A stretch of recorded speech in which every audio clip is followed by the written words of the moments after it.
naitwa Dr. Johannes Lembulong Lukumai, ni mbunge wa jimbo la Arumeru Magharibi mkoa wa Arusha, lakini pia ni mwenyekiti wa kamati ya kudumu ya bunge ya afya na masuala ya ukimwi.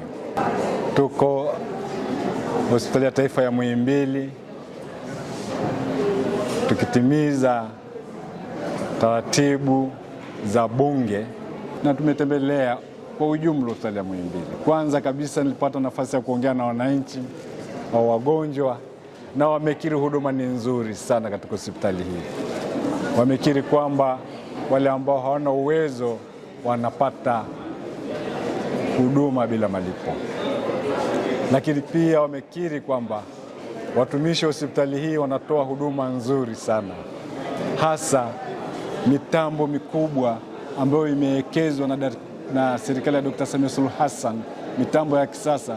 Wananchi wameshuhudia kwamba wanatibiwa bila malipo kwa wale ambao hawana uwezo, na wale wengine wanatoa fedha kidogo kulingana na wanavyoelezwa na wataalamu. Ukiangalia hospitali hii, ndugu waandishi wa habari, wana zaidi ya theater za kufanyia upasuaji ziko 18, na wanaenda kukarabati theater hizi kwa awamu. Kwa awamu ya kwanza wameamua kukarabati theater 4 ambayo inalenga magonjwa ya kina mama na uzazi. Ukarabati huu ni wa kisasa, inaenda kufanywa theater ambayo wakina mama baada ya upasuaji hawawezi tena kupata uambukizo. Ni theater za kisasa ambayo inagharimu bilioni 1.8. Lakini ukiangalia pia katika hospitali hii, miradi ambayo tumetembelea, wamefanya ukarabati mkubwa sana katika wodi za wagonjwa ya Kibasila. Ukarabati karibu vyumba 11 katika wodi namba 15 na namba 16. Walifanya ukarabati mzuri sana wa jengo la bima milioni 995. Na hii hayo yote tunayosema ni mapato ya ndani.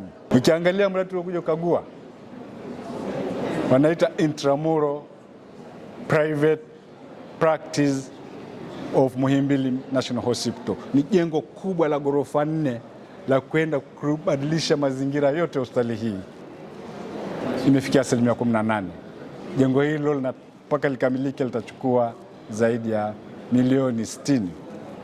Rai yangu ni kwamba niombe Wizara ya Afya na serikali kwa ujumla iweze kuangalia namna kupatikana fedha ili jengo likamilike, ili wananchi waende kupata huduma zinazohitajika.